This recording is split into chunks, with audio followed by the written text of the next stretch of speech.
Pozdrav svima i drago nam je da se ponovo vidimo. Danas vam želimo pokazati moćno prirodno gnojivo koje možete sami napraviti kod kuće i njime prihraniti svoje biljke rajčice, paprika i krastavaca, za brži rast, jači korijen, jake i zdrave listove, masu kvalitetnih cvjetova, a poslije za duplo više zdravih, krupnih i kvalitetnih plodova i veliku otpornost na sve štetnike.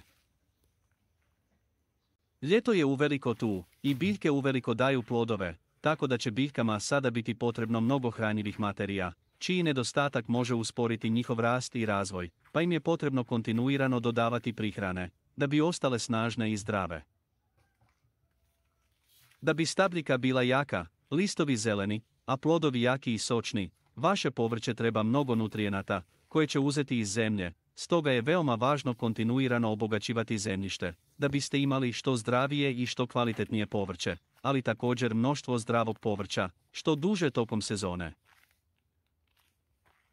Sada je krenulo masovno zrenje svog našeg povrća, pa ćemo ga još jednom dobro prihraniti ovim organskim đubrivom, za sočnost i visoki kvalitet. Vođeni rezultatima od prošlih sezona, ovo prirodno đubrivo pripremamo svake sezone i dodajemo ga svom povrću 2 puta u sezoni i veoma smo zadovoljni postignutim rezultatima, stoga ga toplo preporučujemo i vama. Svaki vrtlar ima svoju omiljenu prihranu za rajčice, paprike i krastavce za vrijeme masivnog plodonošenja i zrenja plodova, ali prijedlog je da se koristi ono koje je bogato sa dušikom, fosforom i kalijem, ali također i ono bogato kalcijem i magnezijem. Napišite nam u komentaru odakle nas gledate i pratite i kako ste zadovoljni dosadašnjim sadržajem na kanalu, što ste do sada vi dodavali svome povrću od svih ovih organskih đubriva, i ne zaboravite lajkati video i zapratiti kanal, ako vam se sviđa kao znak podrške. Hvala! Sezona je do sada bila veoma uspješna, dodavali smo mnoga organska đubriva, koje je lako pripremiti, trud se isplatio, dobili smo masu kvalitetnog, zdravog i organski uzgojenog povrća, bez korištenja hemijskih gnojiva.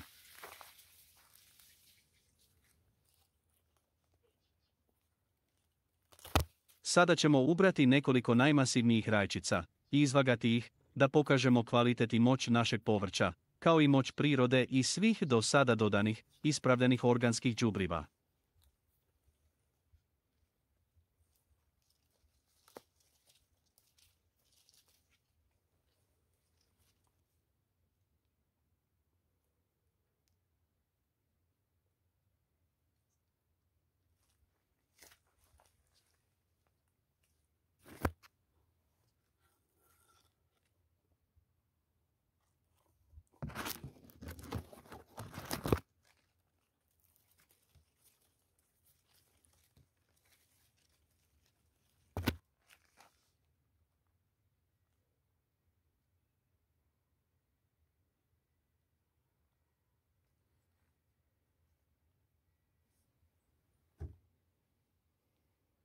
Izgledaju fantastično, zar ne? Pogledajte sada težinu rajčica. Naša najmasivnija rajčica ove sezone teži 1134 grama.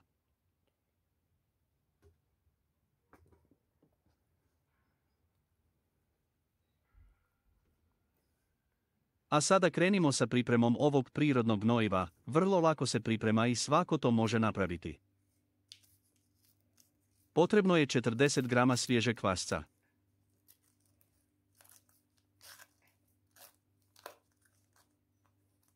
Kvasac usitnite kašikicom. Otopite ga u manjoj posudi sa nešto vode i dobro izmiješajte. Svježi kvasac je jako dobar izbor za zalijevanje povrća i bašte zbog nekoliko ključnih razloga. Više aktivnih mikroorganizama. Svježi kvasac sadrži veći broj živih i aktivnih ćelija u trenutku upotrebe. Ovi mikroorganizmi pomažu u razgradnji organske materije u tlu i povećavaju dostupnost hranjivih tvari biljkama. Manje je obrađen, prirodniji. Svježi kvasac je manje prerađen i bogatiji hranjivim tvarima, uključujući bjelančevine i minerale koji mogu koristiti biljkama. U veću posudu dodajte 1 litar mlijeka. Mlijeko je veoma važno, jer sadrži kalij, kalcij, sumpor, fosfor, magnezij, bakar, mangan, željezo i druge elemente. Hranjive tvari u mlijeku su savršeno izbalansirane i omogućavaju biljkama optimalan rast i poboljšavaju imunitet. Nakon toga, dodajte i 1 litar surutke. Surutka daje bjelančevine i mliječnu kiselinu, podržava korisne bakterije u zemlji. Korisna je za prihranu bilja te kao fungicid i insekticid. Poslije dodajte 2 kašike šećera i sve promješajte. Šećer u smjesi je važan kao prihrana, ali umjereno, važan uvjet za asimilaciju šećera je prisutnost ugljičnog dioksida u tlu, a tu će nam pomoći kvasac. Nakon toga dodajte 10 do 20 kapi povidon jodida. Povidon jodid dodajemo u ovu smjesu da spriječimo pojavu gljivičnih oboljenja biljaka, pepelnice i plamenjače, te truleži.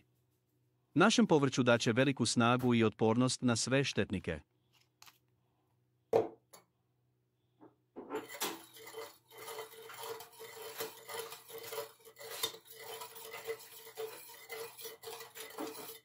I na kraju dodajte otopljeni kvasac i sve dobro izmiješajte.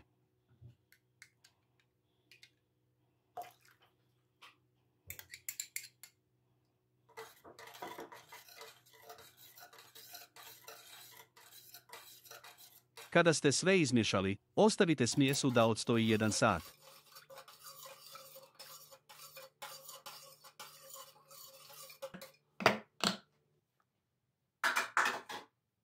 Nastavimo sa daljom pripremom.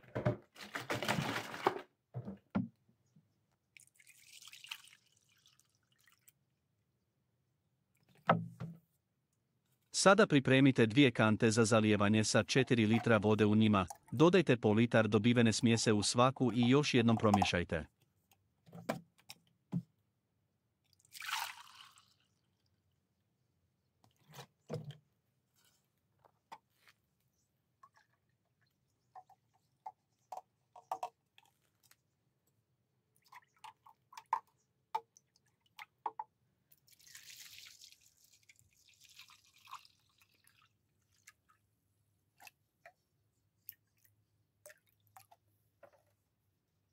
Smjesa je sada spremna, možemo krenuti sa zalijevanjem naših biljaka.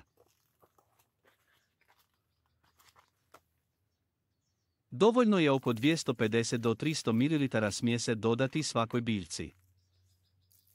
Bitno je napomenuti da ovu smjesu čim napravite i potrošite ju, jer dužim stojanjem smjesa gubi svoje benefite, tako da je najbolje odmah i utrošiti.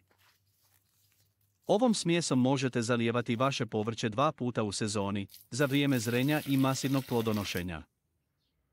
Od lako dostupnih sastojaka koje svi vjerovatno imate u svojoj kuhinji, i nešto vode i povidon jodida, napravite ovu magičnu smjesu i vaša bašta može da procvjeta i podari vam masu plodova, kao nikada do sad. Ovo je jednostavan, jeftin i vrlo učinkovit metod, da se povrće gaji na zdrav i održiv način.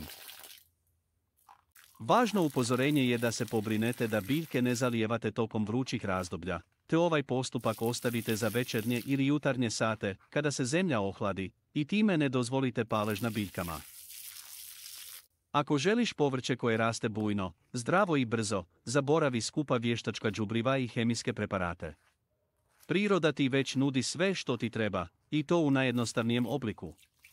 Dodaj već danas, za obilje kvalitetnih i zdravih plodova sutra. Svaka kap ovog rastvora je poput čarolije za tvoje povrće, eksplozija rasta je zagarantovana. Biljke će da bujaju svakim danom, sve više i više, plodova će biti u izobilju, a vaša sreća nikad veća. Zalij povrće ovom zlatnom tečnošću i gledaj kako biljke bukvalno dišu, šire listove i rastu kao iz vode, ali uz zdravu snagu prirode. Ne troši novac na hemiju. Napravi ovu smjesu, dodaj ju svom povrću, zalij ljubavlju i neka tvoje povrće pokaže šta znači prirodna moć. Ako koristiš ovu smjesu umjereno kao prihranu za svoje povrće, sigurno ćeš primijetiti brži rast, zdravije lišće, masu zdravih i kvalitetnih plodova i veliku otpornost na stresne uslove i sve štetnike. Sigurni smo da ćete nakon samo nekoliko dana primijetiti bolji izgled vašeg povrća. Boja povrća će biti modro zelena, otpornost na štetnike velika, a urod će biti duplo veći nego ste imali do sada. Toliko za ovaj put. Ako vam se video dopao bacite like, zapratite ovaj kanal i kliknite na zvonce da biste bili obavješteni o novim videozapisima. Podijelite video sa prijateljima i pogledajte također i ranije objavljene videozapise. Hvala na gledanju i ostajte zdravo.